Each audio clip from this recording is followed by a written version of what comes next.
Hello everyone, Alan here from the House of War, taking a hard-earned break after doing some big exciting projects that I'm about to show you right now. Here is the first of hopefully many painting tutorials that I'm going to be putting on our Facebook and our upcoming YouTube channel.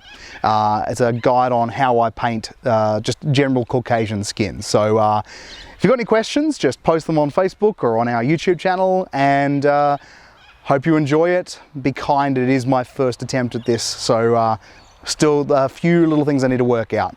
Thanks very much, and I hope you enjoy watching. Bye-bye. For today's guide, we're going to be using three colours: black, red from the Vallejo, Kislev Flesh from Citadel, and Light Flesh from Vallejo. Now we're going to start by putting some of that black red into our palette. Squirt a bit out there. I'm going to add a little bit of water to that.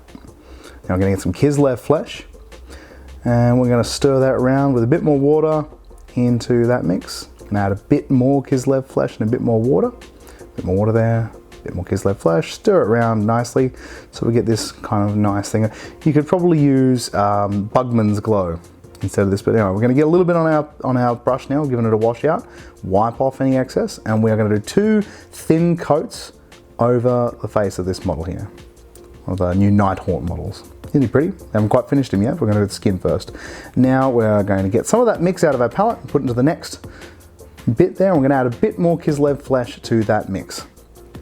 And we're going to add a bit more water to it as well. And then we're going to wipe it off. And we are going to apply it to the face again, just leaving the original mix in all the crevices. You can go quite heavy at this stage. Cover most of it. Just leave like the eye sockets, maybe around the lips. Now we're going to add a bit more Kislev Flesh to that mix and add some water to that mix. And now that we've got that all ready to go, we're going to add some more. We're going to once again coat over most of the areas that we've used, leaving a little bit in the recesses, and we're just going to be building this up gradually. This is basic layering for any of you people who haven't experienced this before. So we're just getting over there. Use the side of your brush as much as you possibly can. And you can do a couple of thin layers of this. So now we're going to add a little bit of the light flesh to that mix. And there's a little squirt there, and that's what we're just going to have on the palette. Mix it around into our mix. Not adding a great deal of contrast here, just a little bit. Add a bit more water to it. And I'm going to get that ready to go. Now we're going to apply that once again to the model's face. Once again, concentrating this time on areas like the brows, the nose, the cheeks. Now, if you go a little bit too high, don't worry, because you can just keep gradually adding brightness to it. With the Caucasian skin tones, you can get away with a lot. You can just keep adding lighter colors to it. I'm going to, once again, add a bit more of the light flesh to the mix. Now, nothing terribly complicated about this. We just add a bit more of the lighter color and add a bit more water. Wipe our brush off, get a small amount on the end of the tip, and start again. Nose, and the eyebrows, or the brows, and the cheek. It's a bit different when you're doing arms and stuff. We can do that on another day, but we're just going to do faces today. Now at this point, a bit more light flesh. In fact, this time we're going to be going with almost entirely light flesh, but we're just going to mix a little bit of our mix together into it, so we're not losing the depth of color that we're getting from the Kislev and the black red, giving us a bit of oomph to our color. So once again, nose and the brows, only a little bit this time, as you see, just little picked highlight areas, nothing too complicated, but just to give it a bit more contrast, a bit more pop.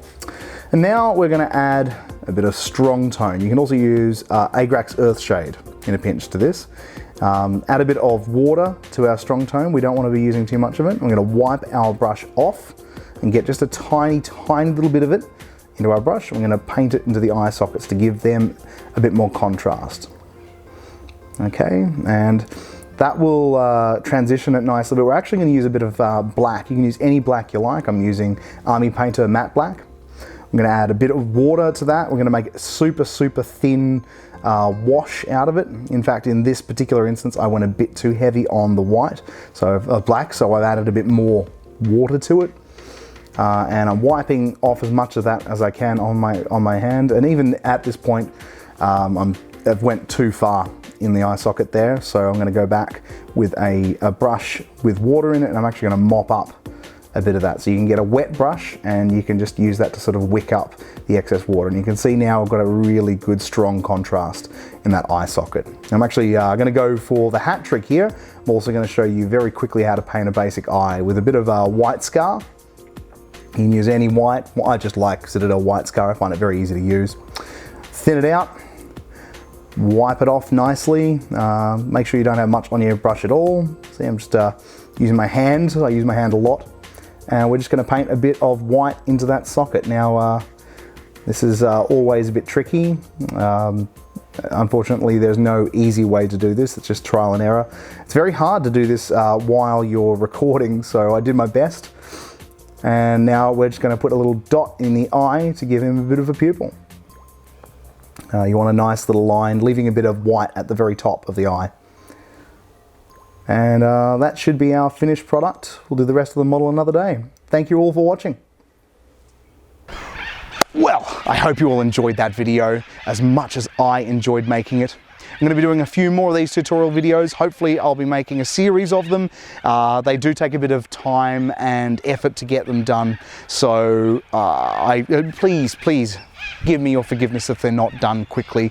If you've got any suggestions or comments about this one, just leave them on the Facebook page or the YouTube channel if I manage to get that going this week. Hope to see you down at the shop, and I'll see you next time I'm making one of these videos. Goodbye, audience. Mwah.